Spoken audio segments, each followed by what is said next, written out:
I probably first heard about Everwood just kind of through like word of mouth. I think it started to have a lot of like people just sort of talking about it and knowing about it. People who have come here for retreats and to watch performances or be a part of performances. It just started to feel like I was hearing Everwood a lot. When I found out about the retreat, I was really immediately interested in doing one, just as an excuse to come spend some time here.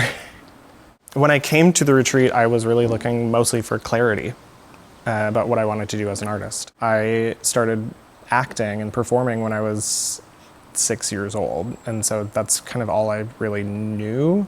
It's all I'd ever really done. I've always sort of been an actor with a director's mind.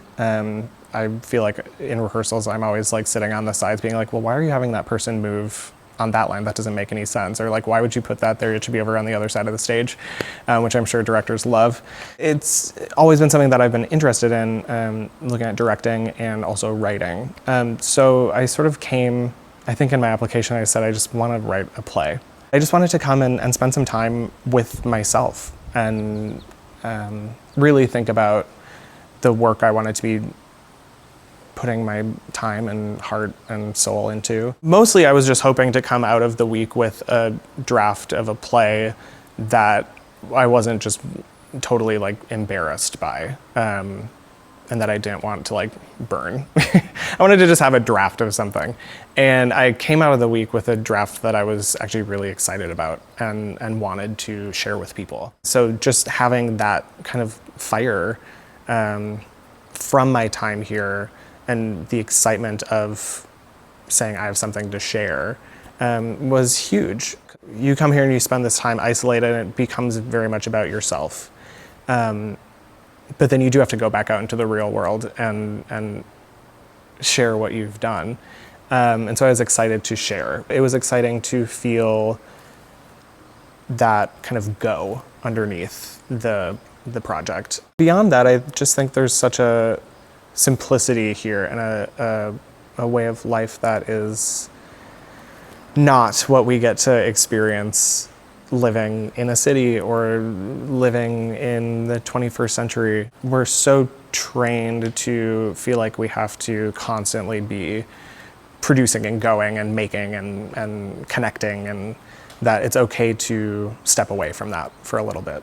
I've taken a play that was written in the late 1800s by August Strindberg and basically adapted it. He was a Swedish playwright writing at the end of the 1800s at a time when theater was starting to be really influenced by psychology and this idea of realism. We were coming out of a time theatrically that was very presentational. It was big gestures and big emotions and very, declamatory. And he was writing a play that was based in psychology, was based in things from the real world like class and gender that he was exploring in for his time were very revolutionary ways. Miss Julie is it's one of the few plays that since it was written has had international productions every year. Now we sort of look at Miss Julie and see the flaws in it. Okay, so there's some misogyny here. There's there are things you have to grapple with. And for me, as a theater maker, wanting to explore this play, I kept finding it really hard to buy into a lot of the adaptations that were available, just because I never felt like they really fixed a lot of the problems.